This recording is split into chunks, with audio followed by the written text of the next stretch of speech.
Well, first up at noon in Portland, you can see all of the ice piled up on the Grand River, which is causing serious issues for the community. 24 Hour News 8's Lindsay McComal has been in Portland since daybreak. So, Lindsay, now that it's daylight, what type of damage are you seeing? Well, Emily and Sue, we are seeing some flooding into area businesses along the Grand River here. Unfortunately, we don't know about flooding into homes because people who were evacuated, 50 residents total, have not been able to get back into their homes. Some have, but those who haven't, they don't know the state of them right now. Take a look, though, behind me. This is a walkway along the Grand River on a park that's just across from the main drag on Kent Street. You can see these chunks of ice here come right up along this walkway. The walkway completely covered in ice right now. This is what's causing these flooding issues and these flooding concerns. Now, last night, it was all rushing water. I spoke to a resident this morning who got a call from his daughter last night shortly before midnight, and she caught those rushing floodwaters creeping towards their house on camera. This is our front yard, Mom. This is the river.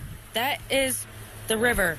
Water Street took on its name overnight as floodwaters took over front yards in Portland. It was like a raging river through my front yard, literally like raging rapids, and there was not ice chunks, it was icebergs. Rick Smith lives on Water Street. Right now, this is the view of the drive to his front door.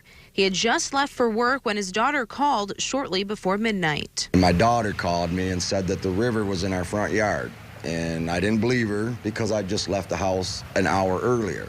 The whole yard is covered. Covered. That's the neighbor's yard. He got back in time to get them out. Meanwhile, emergency officials evacuated 50 Portland residents who were seeing the same rushing water towards their home. When you get woken up in the middle of the night by some stranger pounding on your door, you know, bad things go through your mind. The public was amazing. We had no issues with anyone. They were very responsive and very receptive and very grateful that we were waking them up and taking them out of danger. That danger has turned into continued concern for those along the river. Businesses have flooded basements. Plus, there's standing ice at the Portland Dam about 2 miles downstream, meaning this ice through downtown is not going anywhere anytime soon. Now it's light and I'm seeing the damage, and it's pretty sickening. Now, this is a bird's eye view from Drone 8 over the Grand River through Portland right now. You can see the extent of this ice jam, just chunks of massive pieces of ice sitting along the river, not moving at all and creating this flooding that we are now seeing through the downtown area.